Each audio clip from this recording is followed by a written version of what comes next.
Greetings and merry meet, folks. What you are looking at is a marble dough roller or pizza roller, a Lazy Susan, and a wooden chime candle holder. But we're not going to be using it for a chime candle holder. Now, what am I getting at?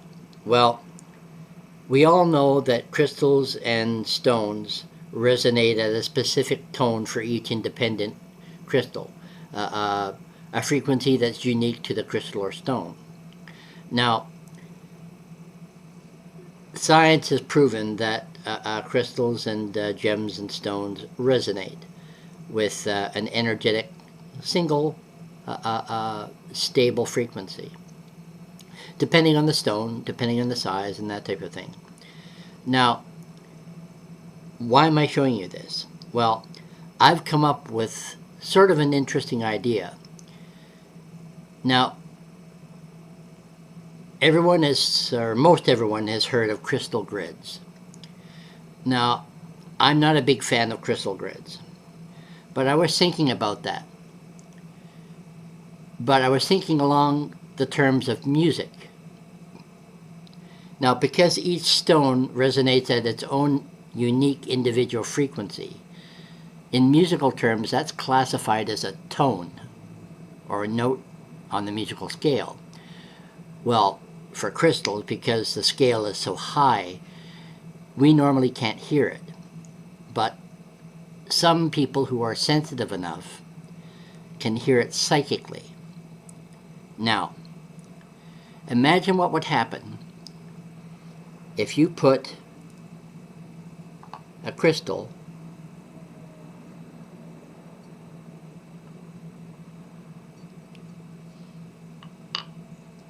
that you knew the frequency of in each one of these holes, pretty much perfectly aligned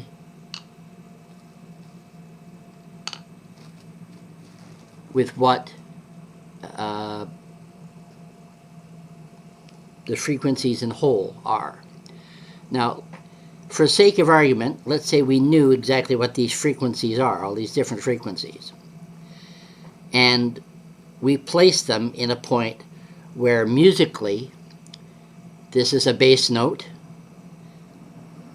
This one is a third up. This one's a third up from that. A third, a third, a third, a third. Now, I'm not too familiar with how many octaves that is, but we've just created a crystal orchestra or choir, because all of these are singing right now. And because of how we've placed them and what each individual frequency is, and they harmonize with each other, this is one massive orchestral choir or orchestra, all playing in harmony. The trick is to find out what the resonant frequency of each of your stones is, and then map it out on a musical scale, as in do, re, mi, fa, sol, la, ti, do, and so on. Harmony happens when you jump from a fundamental note to a third, or in this case, a third. Fundamental note, third. If this was a fundamental note, that should be a third above it. If this was a fundamental note, that should be a third above it, and so on, all the way around. There are 8 holes here for 8 chime candles. We're using it for 8 crystals, each resonating at either a higher or lower or some frequency that is in harmony, as in a perfect third or a perfect fourth or a perfect fifth, away from the fundamental. That whole series creates a chord in music. Now, I understand normal people can't hear that choir sing. But on an energetic level, spirit guides and deities and power animals, they can hear that like the sweetest sounding choir you could ever want to hear. And it's stable. These crystals and stones don't waver in frequency. Each frequency is solid, rock on. Each frequency is set at its own volume level, and it balances out.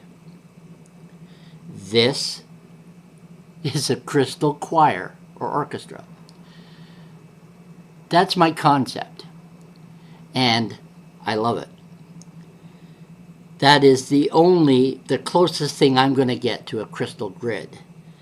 But when you think of it in terms of music, the whole chord being played, in this sense, instead of a 3-note chord or a 4-note chord, this is an 8-note chord. No dissonance.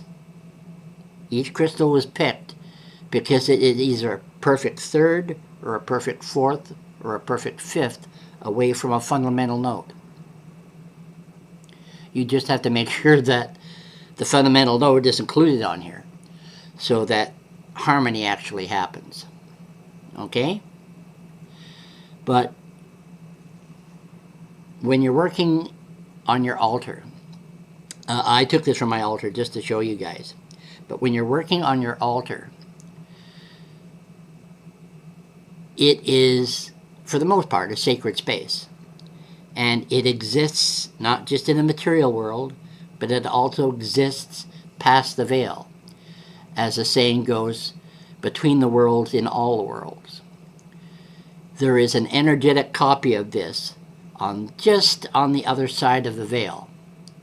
When I create it here, or when I create it on my altar, I should say, I also create an identical copy, a quantum copy, just on the opposite side of the veil from the material world. Now, every single property that is contained here in the material world is also duplicated on the side that's just on the other side of the veil. Same frequencies, same intensities, same energies. Now, we don't need to empower these because they generate their own frequency.